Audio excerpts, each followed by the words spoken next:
श्री शिवाय नमस्तुभ्यम। जय माता रानी। दोस्तों, आपके अपने चैनल धर्म साधना में आपका बहुत बहुत स्वागत है। माँ भगवती दुर्गा की कृपा सदैव आप और आपके समस्त परिवार पर बनी रहे। दोस्तों, आज की वीडियो में मैं आपसे बात करने वाली हूँ सर्वपितृ अमावस्या के बारे में। श्राद्ध पक्ष अर्थात जो पितृपक्ष में अमावस्या आती है उसे कहा जाता है सर्वपितृ अमावस्या। पितृ विसर्जनी अमावस्या भी कहते हैं, क्योंकि ये पितृपक्ष का अंतिम दिन होता है और ऐसा माना जाता है, मतलब शास्त्रों में इस प्रकार से वर्णन आता है कि आश्विन मास की कृष्ण पक्ष की प्रतिपदा तिथि से आश्विन मास की अमावस्या तिथि तक पूरे 15 दिन तक हमारे पितृ इस धरती पर विराजमान होते हैं, हमारे घर के आसपास ही रहते हैं, या यूँ कहें कि हमारे बहुत करीब होते हैं। और 15 दिनों के बाद सर्वपितृ अमावस्या के दिन पितृलोक में वापस लौट जाते हैं। ऐसे में जो ये 15 दिन होते हैं, सभी लोग श्रद्धापूर्वक अपने पितरों का श्राद्ध कर्म करते हैं, तर्पण करते हैं और पितरों के निमित्त दान दक्षिणा इत्यादि देते हैं, जो बहुत महत्वपूर्ण माना जाता है। और जो लोग इन 15 दिनों में अपने पितरों के लिए दान तर्पण इत्यादि नहीं कर पाते हैं किसी भी कारणवश, वो सर्वपितृ अमावस्या के दिन करते हैं। सर्वपितृ अमावस्या के दिन भूले बिसरे जितने भी पितर होते हैं, जिनकी मृत्यु की तिथि हम नहीं जानते हैं या फिर जिनके विषय में हमें जानकारी नहीं है, उन सभी पितरों के निमित्त तर्पण किया जाता है, श्राद्ध कर्म किया जाता है, ब्राह्मणों को दान दक्षिणा देकर उन्हें संतुष्ट किया जाता है। इसलिए इस अमावस्या को सर्वपितृ अमावस्या कहते हैं। सर्वपितृ मोक्ष अमावस्या भी कहा जाता है। पितृ विसर्जनी अमावस्या, महालय समापन अमावस्या और महालय विसर्जन अमावस्या भी कहा जाता है। तो आज की वीडियो में मैं आपसे बात करने वाली हूँ कि सर्वपितृ अमावस्या पर आपको क्या करना चाहिए और क्या नहीं करना चाहिए, और साल 2024 में सर्वपितृ अमावस्या कब मनाई जाएगी, इस दिन पितरों की मुक्ति और मोक्ष की प्राप्ति के लिए हमें क्या करना चाहिए और पितर प्रसन्न रहें और वर्ष भर हमारे परिवार पर उनकी कृपा बनी रहे, इसके लिए विशेष क्या करना चाहिए, संपूर्ण जानकारी आपको आज की वीडियो में शेयर करने वाली हूँ। तो वीडियो बहुत महत्वपूर्ण है, पूरा ज़रूर देख लीजिए। अच्छी लगे वीडियो तो लाइक भी ज़रूर कीजिए, क्योंकि आपके लाइक्स, आपके कमेंट्स मेरे लिए बहुत महत्वपूर्ण होते हैं। ये एकमात्र जरिया है जिनसे मुझे पता चलता है कि आपको ये वीडियो अच्छी लगती है और आपके लिए ये वीडियो उपयोगी है। तो अगर वीडियो अच्छी लगे तो लाइक तो ज़रूर ही किया कीजिए। तो सबसे पहले जानते हैं कि अमावस्या तिथि कब प्रारंभ हो रही है, कब समाप्त हो रही है और सर्वपितृ अमावस्या कब मनाई जाएगी। तो देखिए, अमावस्या तिथि प्रारंभ हो जाएगी 1 अक्टूबर 2024 को रात्रि में 9:39 पर और समाप्त हो रही है 3 अक्टूबर को रात्रि में 12:19 पर, या यूँ समझ लीजिए कि 2 अक्टूबर को देर रात्रि 12:19 पर अमावस्या तिथि का समापन हो रहा है। ऐसे में 2 अक्टूबर 2024 को सूर्योदयकालीन अमावस्या तिथि हमें प्राप्त हो रही है। तो सर्वपितृ अमावस्या 2 अक्टूबर 2024 बुधवार को मनाई जाएगी। इस दिन सूर्योदय काल का समय आपको प्राप्त हो रहा है सुबह 6:10 पर और सूर्यास्त का समय रहेगा शाम को 6 बजे। राहु काल का समय आपको प्राप्त हो रहा है दोपहर में 12:10 से दोपहर 1:39 तक। राहु काल में कोई भी शुभ कार्य नहीं किया जाता है, इस बात का आपको ध्यान रखना है। अच्छा, इस दिन अभिजीत मुहूर्त आपको नहीं प्राप्त हो रहा है, ठीक है। इस दिन पितरों की आत्मा की शांति के लिए, उनकी मुक्ति के लिए पूजा आराधना की जाती है, जो कि कुतुब काल में की जाती है। और कुतुब काल का शुभ मुहूर्त आपको प्राप्त हो रहा है सुबह 11:45 से दोपहर 12:24 तक। तो पहला शुभ मुहूर्त तो कुतुब काल का ही होता है, लेकिन अगर आप इस समय में पूजा अर्चना नहीं कर पाते हैं पितरों के निमित्त, तो ऐसे में दूसरा शुभ मुहूर्त आपको प्राप्त हो रहा है रोहिणी शुभ मुहूर्त का, जो कि दोपहर में 12:34 से दोपहर 1:34 तक प्राप्त होगा। मतलब 1 घंटे का ये कुल समय होगा, जिस समय में अपने पितरों की आत्मा की शांति के लिए आप पूजा अर्चना कर सकते हैं। अच्छा, कई लोग हैं जो तर्पण करते हैं पितरों के निमित्त, पितरों की आत्मा की शांति के लिए। तो तर्पण करने का जो शुभ मुहूर्त आपको प्राप्त हो रहा है 2 अक्टूबर को दोपहर में 1:21 से दोपहर में 3:43 तक। इस समय में अपने पितरों की आत्मा की शांति के लिए पूजा अर्चना, तर्पण कर सकते हैं, पिंडदान कर सकते हैं, श्राद्ध कर्म इत्यादि सभी कार्य इस समय में किए जा सकते हैं। और अब जानते हैं कि अमावस्या तिथि है, सर्वपितृ अमावस्या है। अगले दिन से शारदीय नवरात्रि प्रारंभ हो जाएगी। तो आपको आज के दिन क्या करना चाहिए और क्या नहीं करना चाहिए। देखिए, सबसे पहले अमावस्या तिथि के दिन हम अपने घर की साफ़ सफाई करते हैं, तो अपने घर की अच्छी तरह से साफ़ सफाई कर लीजिए सुबह के समय ही। आप चाहें तो पितरों का तर्पण या श्राद्ध कर्म अगर आपके घर में हो रहा है तो ये सब कार्य करने के बाद भी घर की सफाई कर सकते हैं, ठीक है। मतलब अगर आप व्यस्तता की वजह से सुबह सफाई नहीं कर पाते हैं तो दोपहर के बाद आप साफ़ सफाई घर की कर लीजिए। सुबह सूर्योदय से पहले स्नान कर लीजिए।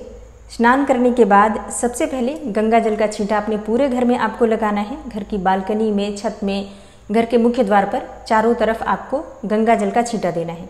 घर के मुख्य द्वार की सफाई अमावस्या तिथि के दिन सुबह सवेरे हो जानी चाहिए। तो चाहे आप पूरे घर की सफाई बाद में भी कीजिएगा, लेकिन सुबह स्नान करने से पहले अपने घर के मुख्य द्वार की अच्छे से साफ सफाई कर लीजिए। मतलब झाड़ू लगा दीजिए। उसके बाद से आप जल के छींटे देकर या फिर जल से मतलब पानी से अच्छी तरह से अपनी चौखट को धो दीजिए, मुख्य द्वार को धोकर साफ कर लीजिए। और फिर स्नान करने के बाद जब आप आते हैं तो गंगा जल का छींटा आपको मुख्य द्वार पर भी लगाना है। और फिर घर के मुख्य द्वार के दोनों तरफ एक एक कपूर की टिकिया जला दीजिए, मतलब कपूर प्रज्वलित कर दीजिए दोनों तरफ। इससे आपके पितर तो प्रसन्न होंगे ही, इसके अलावा किसी भी प्रकार की नकारात्मक ऊर्जा होगी तो वो भी समाप्त हो जाती है। आज सर्वपितृ अमावस्या है, तो ऐसे में नेगेटिव एनर्जी भी काफ़ी हद तक एक्टिव होती है, इसलिए बहुत ज़रूरी है अपने घर की सुरक्षा। और फिर एक और चीज़ का आपको ध्यान रखना है, घर में सुबह और शाम दोनों समय कोई मंत्र ज़रूर चला दीजिए, जैसे कि सुंदरकांड का पाठ हो या फिर हनुमान चालीसा का पाठ हो, या फिर कोई मंत्र चला दीजिए जिससे कि घर में किसी भी प्रकार की नकारात्मक ऊर्जा का प्रवेश न हो और घर में शुद्धिकरण हो जाए। फिर सूर्यदेव को जल दीजिए। अपने घर के मंदिर में विधि विधान से जो आप प्रतिदिन पूजा करते हैं पूजा कर लीजिए। एक और चीज़ आपको करनी चाहिए आज के दिन, अपने घर में गाय के गोबर के जो कंडे होते हैं, जो उपले होते हैं, उन्हें प्रज्वलित कर लीजिए और गुड़ और घी इकट्ठा रख लीजिए और उसी की धुनी दीजिए 11 बार, 5 बार, 7 बार, जितनी भी आपकी इच्छा हो, 21 बार या 108 बार, जैसे भी आप चाहते हो। धुनी करते समय अपने पितरों का ध्यान कीजिए। अच्छा, आप चाहें तो ओम पितृभ्यो नमः इस मंत्र का जप करते हुए भी धुनी दे सकते हैं, या फिर वैसे भी अपने पितरों का मन में ध्यान करते हुए और आप धुनी दे सकते हैं। ज़रूरी नहीं है मंत्र बोले, बस ध्यान कर लीजिए अपने पितरों का और 11 बार या 21 बार आप गुड़ और घी की आहुति दे दीजिए।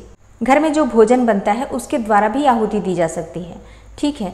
और आज के दिन अपने घर में कुछ न कुछ पकवान अवश्य बनाना चाहिए। घर की रसोई साफ कर लीजिए, फिर पूरे श्रद्धा भाव से शुद्धता के साथ सात्विक भोजन तैयार कीजिए। सर्वपितृ अमावस्या के दिन खीर अवश्य बनाई जाती है। इसके अलावा आपके पितरों को जो भोजन पसंद हो उस प्रकार का भोजन भी बना सकते हैं, या कोई भी स्वादिष्ट भोजन जैसे कि पकौड़े बना सकते हैं, पूरियाँ बना सकते हैं, कुछ भी ऐसा जो कि आपके पितर पसंद करते हो, इस प्रकार का भोजन बनाइए और किसी ब्राह्मण को भोजन कराइए।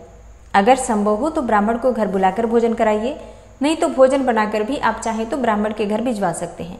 सर्वपितृ अमावस्या के दिन जो भी भोजन बनाया जाता है सबसे पहले भगवान को भोग लगाना चाहिए, फिर ब्राह्मण को देना चाहिए। इसके बाद से गाय को, कुत्ते को, कौवे को, इन सभी जीवों को भोजन देना चाहिए, ठीक है, क्योंकि इन्हीं के द्वारा हमारे पितरों को भोजन मिलता है। तो इन सभी बातों का आपको ध्यान रखना है। ऐसा कहा जाता है कि सर्वपितृ अमावस्या पर हमारे पितर हमारे द्वार पर ज़रूर आते हैं, किसी न किसी स्वरूप में। आप जहाँ भी रहते हैं वहीं पर आपके पितरों का आगमन हो जाता है। ऐसे में कोई भी आपके घर में आकर या घर के मुख्य द्वार पर कोई जीव भी आए तो भूखा ना जाए, प्यासा ना जाए, इस बात का आपको ध्यान रखना है। कोई घर में आता है तो भी उसे कुछ खाने को पीने को ज़रूर दीजिए। और कोई द्वार पर भी जैसे गाय, कुत्ता या फिर चींटियाँ हैं, कोई भी जीव हो तो उन्हें भोजन अवश्य मिल जाए, इस बात का आपको ध्यान रखना है। याद रखिए ये पितृपक्ष का अंतिम दिन है, तो जितना हो सके सतर्क रहिए और सावधान रहिए। कोई जीव आपके द्वार से निराश न जाए, खाली हाथ न लौटे, इस बात का आपको ध्यान रखना है। कोई भिक्षार्थी भी हो तो उसे भी आपको भगाना नहीं है। अपनी इच्छा सामर्थ्य के अनुसार आपको कुछ न कुछ दान दक्षिणा अवश्य देना है। सर्वपितृ अमावस्या है तो अपने पितरों की प्रसन्नता के लिए पितृसूक्तम का पाठ आप कर सकते हैं। अपनी इच्छा के अनुसार आप चाहें तो पितृ गायत्री का भी पाठ कर सकते हैं, पितृ कवच का पाठ कर सकते हैं, पितृदेव चालीसा भी होती है और आरती भी होती है, इनका भी आप पाठ कर सकते हैं। भगवद गीता के 7वें अध्याय का पाठ अवश्य करना चाहिए अगर संभव हो तो। और अगर आप पाठ नहीं भी कर पाते हैं तो ऐसे में आप मोबाइल पर चला कर रख दीजिए, थोड़ी तेज़ आवाज़ कर दीजिए जिससे कि सबको सुनाई दे, ठीक है। अच्छा, इसके अलावा गरुड़ पुराण का भी पाठ किया जाता है। तो जितना भी आपसे बन पड़े बस पितरों का ध्यान कीजिए और अगर संभव हो तो पाठ कर लीजिए। पितरों की आत्माएं वास करती हैं पीपल के वृक्ष में। ऐसे में घर के आसपास अगर कोई पीपल का वृक्ष है तो सुबह भी जाकर आप जल चढ़ा सकते हैं। जल में थोड़ा सा काले तिल डालकर और मीठा डालकर, मतलब शक्कर इत्यादि डालकर, थोड़ा दूध डालकर और पीपल की जड़ में अर्पित कीजिए। फिर पीपल की पंचोपचार विधि से धूप दीप से पूजा कर लीजिए। दीपक अवश्य प्रज्वलित कीजिए। दीपक आप चाहें तो शुद्ध घी से भी प्रज्वलित कर सकते हैं, तिल तेल से भी प्रज्वलित कर सकते हैं, या फिर सरसों तेल से भी प्रज्वलित कर सकते हैं, लेकिन दीपदान अवश्य करना है। सुबह भी और शाम को भी। अच्छा, अमावस्या तिथि पर आपको शाम के समय घर के मुख्य द्वार पर भी दीपदान करना है। दक्षिण की तरफ मुख करके अपने पितरों का स्मरण करते हुए दीपक अवश्य प्रज्वलित कीजिए। उनसे प्रार्थना कीजिए कि जाने अनजाने इस पितृपक्ष के दौरान किसी भी प्रकार की भूल चूक हुई हो तो इसके लिए क्षमा करें और अपने परिवार पर सदैव अपनी कृपा बनाए रखें। अब ये तो कुछ ऐसे कार्य हैं जो आपको करना है। अब क्या नहीं करना है ये भी जान लीजिए। पितृपक्ष का अंतिम दिन है, पितृविसर्जनी अमावस्या है, तो विशेष रूप से ध्यान रखना है किसी भी प्रकार से तामसिक भोजन घर में ना बने। लहसुन, प्याज, मांस, मदिरा का सेवन अगर आप करते भी हैं नॉर्मली दिनों में तो पितृपक्ष के अमावस्या के दिन आपको बिल्कुल नहीं करना है। घर में कलह क्लेश ना हो इस बात का ध्यान रखिए। किसी भी प्रकार का वाद विवाद घर में नहीं होना चाहिए। पितरों को दुख होता है जब वो आपको लड़ते हुए देखते हैं, तो इस बात का आपको ध्यान रखना है। तो सर्वपितृ अमावस्या पर प्रसन्नता से श्रद्धा के साथ अपने पितरों का तर्पण कीजिए, श्राद्ध कर्म कीजिए और अपने घर की साफ सफाई करके अगले दिन से शारदीय नवरात्रि का प्रारंभ हो रहा है। माँ भगवती जगदम्बा की आराधना कीजिए। शारदीय नवरात्रि की सभी वीडियो आपको समय पर मिल जाएंगी। अगर आपका कोई भी प्रश्न हो शारदीय नवरात्रि से संबंधित या फिर पितृपक्ष की अमावस्या से संबंधित तो कमेंट बॉक्स में आप लोग लिख सकते हैं। उम्मीद करती हूँ ये वीडियो आपके लिए उपयोगी होगी। अगर वीडियो पसंद आई हो तो लाइक कीजिए, शेयर कीजिए और चैनल पर पहली बार आए हैं, अगर अभी तक आपने चैनल को सब्सक्राइब नहीं किया है तो आज की वीडियो अगर आपको अच्छी लगी हो तो चैनल को सब्सक्राइब करके बेल आइकन को ज़रूर प्रेस कर लीजिए। इससे ये होगा कि इस चैनल पर जो भी नई वीडियो अपलोड होंगी उनकी नोटिफिकेशन आपको सही समय पर प्राप्त होगी। मिलती मैं आपसे अगली वीडियो में, तब तक के लिए जय श्री राधे।